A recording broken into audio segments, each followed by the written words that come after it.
لائق صد احترام اساتذہ کرام، آج کے ہمارے مہمان خصوصی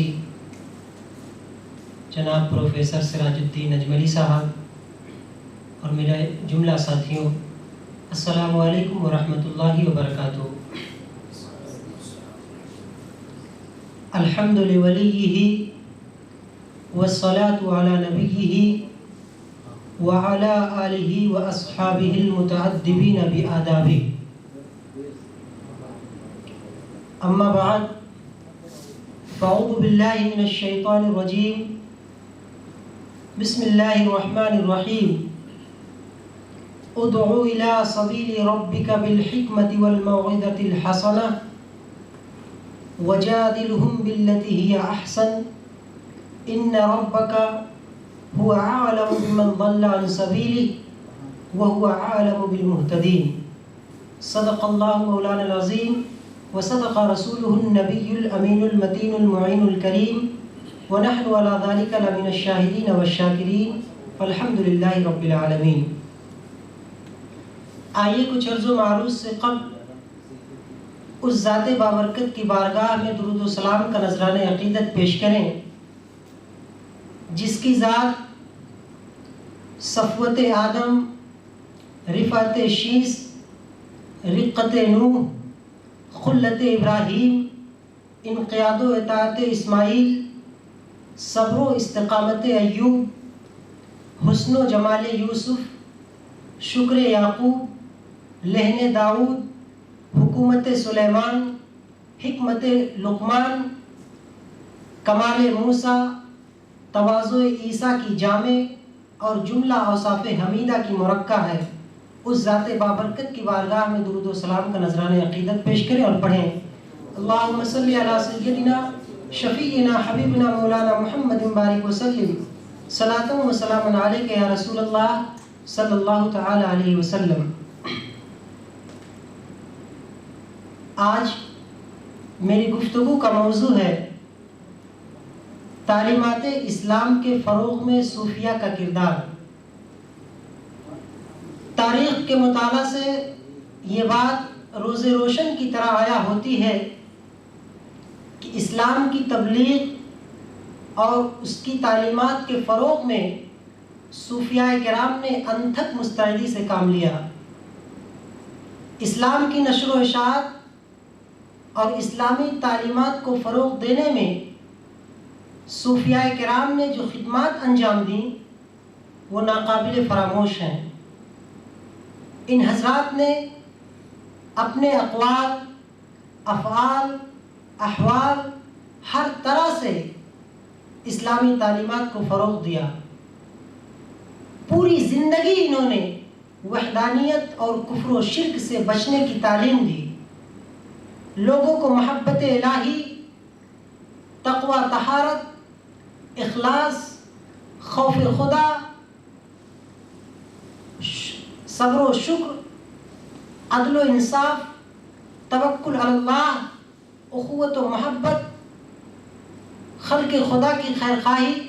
اور جتنی بھی اسلامی تعلیمات ہیں ان سب کا درس دیا۔ یہی وجہ تھی کہ ان حضرات کے بابرکت ہاتھوں پر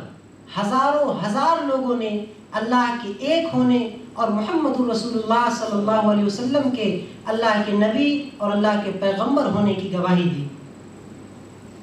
بالخصوص ہندوستان میں جو اسلام کی نشر و اشاعت ہوئی اور اسلام پھیلا وہ انہی صوفیاء کرام کی تبلیغی سرگرمیوں کا نتیجہ رہا، ورنہ اگر ہم صوفیاء کرام اور مسلمانوں کی آمد سے قبل ہندوستان کی تاریخ کا مطالعہ کریں تو پتہ چلتا ہے کہ یہ ملک اس وقت کفر و شرک کا گہوارہ بنا ہوا تھا، اصنام پرستی عام تھی،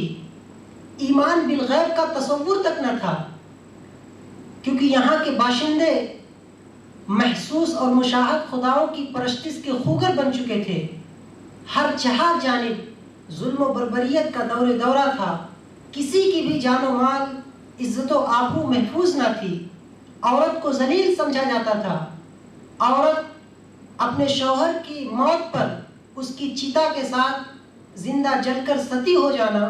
یہ اپنا مذہبی فریضہ سمجھتی تھی۔ ان حالات میں بر صغیر میں مسلمانوں کے دو گروہ داخل ہوئے، ایک مسلم فاتحین کا اور دوسرے صوفیاء کرام، جنہوں نے باشندگان ہند کے دلوں کو مسخر کیا اور عقیدہ توحید اور شرک و کفر سے بچنے کی تعلیم دی۔ انہوں نے اپنی پوری زندگی لوگوں کو شرک و کفر سے بچنے کی تعلیم دی، وحدانیت کی تعلیم دی۔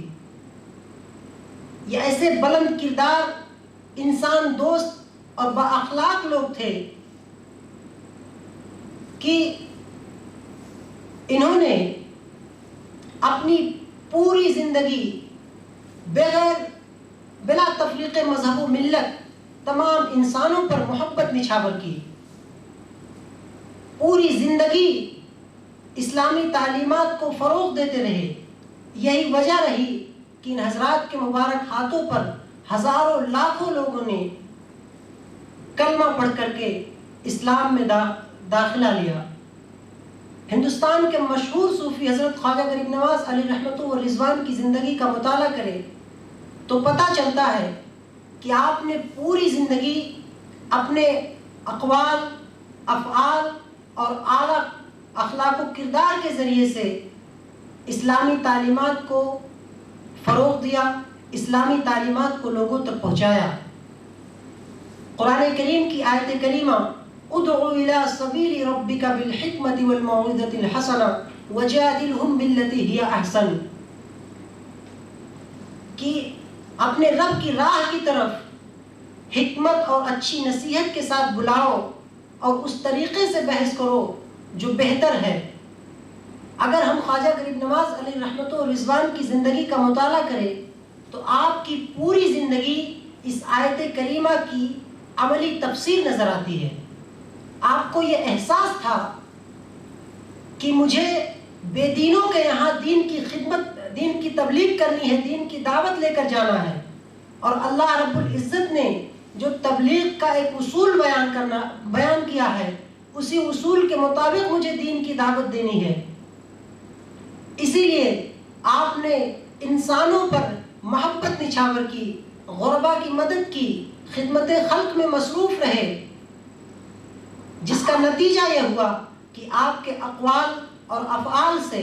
آپ کے اخلاق و کردار سے متاثر ہو کر کے ہزاروں لاکھوں لوگوں نے آپ کے دست مبارک پر کلمہ پڑھ کر کے حلقہ بگوش اسلام ہوئے۔ آج کے اس نازک ترین اور قیامت خیز حالات میں، جبکہ ملک انارکی اور فرقہ واریت کے آگ میں جھلس رہا ہے، نفرت نے ملک کو اپنے لپیٹ میں لے لیا ہے، ضرورت اس بات کی ہے کہ صوفیاء کرام کے وسیع تر پیغام امن و محبت کو عام کیا جائے، اور نہ صرف یہ کہ عام کیا جائے بلکہ اس کا عملی مظہر بننے کی کوشش کی جائے، تاکہ نفرت و عداوت کی شکستہ دیواریں منہدم ہو سکے اور پورے ملک میں امن و محبت اور اخوت و بھائی چارہ کی فضا قائم ہو سکے۔ اللہ رب العزت ہمیں اسلامی تعلیمات کو فروغ دینے اور صوفیاء کرام کی تعلیمات پر عمل کرنے کی توفیق عطا فرمائے۔ وما علینا الا البلاغ۔ السلام علیکم۔